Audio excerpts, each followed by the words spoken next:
Hi there. So if you've not seen my other video on this topic, I'd recommend that you watch that one first, as this video follows on from that one. So I'll try and be as brief as I possibly can as I'm reading from a script here. So forgive me if this seems rather rushed, as I'm trying to fit it all in one video. So this book, The Daemon, primarily deals with the duality of human consciousness, and the long-held idea that human beings consist of two different selves, or two different living personalities, within one body. Now, Anthony Peake classes these two personalities as a higher self and a lower self. The higher self he calls the Daemon, and the lower self he calls the Eidelon. Now, the Eidelon is our conscious, everyday self, our I. It's who we think we are now. It's our ego, our normal waking consciousness. Now, we have two almost identical hemispheres of the brain, which have been proven to be able to exist independently of one another. And the two near identical hemispheres are actually joined together by a mass of nerves which is called the corpus callosum. Now, the Daemon, our higher self, our other personality, lives in our subconscious. But more accurately, the Daemon inhabits our non-dominant hemisphere. So, for example, if you're right-handed, your non-dominant hemisphere is your right hemisphere, and vice versa. Now, surgeons in the past have actually cut the corpus callosum of various patients. The corpus callosum, which connects the two hemispheres. And what has been shown to happen when the link is cut is that the individual immediately shows signs of possessing two different personalities. They literally become two people living inside one body, because the very thing that joins them together, which is the corpus callosum, has been severed. Now, Anthony Peake and a lot of other neurologists actually believe that in fact this duality exists at all times, and it only becomes more visible when the corpus callosum has been cut. And this other personality, or the Daemon, has also been extensively written about by many psychologists over the years, including Freud, who actually described it as the hidden observer. Now, the workings of the subconscious mind, it records and remembers everything, including many, many things that you would consciously forget. Now, this personality can also manifest itself in people with mental illnesses, such as schizophrenia, where the communication channels between the Daemon and ourselves, the Eidelon, have been disrupted. Now, in everyday life, the hidden observer, or the Daemon, is hidden from us and can only communicate with us subconsciously, i.e. subconsciously influencing us to do certain things and to act in certain ways. Generally, we do not have any kind of direct access to this other personality or any other aspect of our mind. It just kind of remains hidden in the background. So this is the idea that we are literally two people, two personalities, two egos, trapped inside of one body, yet we can only experience directly one of these two personalities. Now, there's been lots of references to this being throughout history, and Peake in his book quotes vast amounts of evidence showing how various different cultures throughout all different parts of the world have had strikingly similar dualistic beliefs based on this same idea of the Eidelon and Daemon dichotomy. So it has been extensively commented on that Socrates, the famous Greek philosopher, was actually said to have been guided or spoken to by what he called his divine sign, which he's described as a voice which would come to him as he was about to perform a certain action and would actually give him advice and guidance, and on some occasions has been said to have actually given him information regarding certain future events. So it was said that his divine sign possessed some form of precognitive ability, and this has been extensively written about, and Plato mentioned Socrates' divine sign many times throughout his works. Peake also mentions, I think he mentions it was Winston Churchill's daughter who wrote a biography of him and his life, and stated that Winston actually believed that he had another being who aided him throughout his life, and quite often spoke to him. And in one particularly interesting account, she states that one day Winston was about to get into his chauffeur-driven car when the driver opened the back passenger side door, and just as Winston was about to get in, he heard his voice shout to him, "Other side." So without any hesitation, he walked round the other side of the car and sat on the other side of the passenger seat.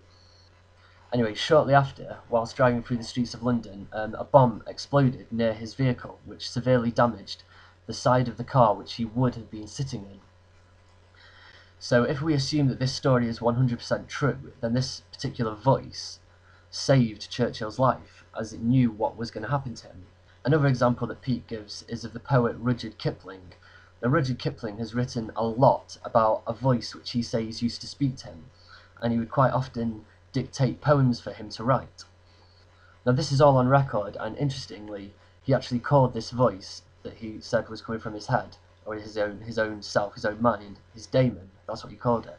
Now, one example of this voice talking to him was when it was very, very insistent on him mentioning a secret passageway or room in a particular castle in a story that he was writing at the time. Now, Kipling knew this castle very well, and he knew that this secret room didn't actually exist, but his voice insisted that he mention it in the story. Now, several years after the publication of this story, a secret room in the exact place that his daemon told him was actually found, and it was exactly how Kipling had described it in his story. Another example is Joan of Arc. Now, for anyone that doesn't know, Joan of Arc was a famous French heroine who led the French army to several very important victories during the 100 Years' War.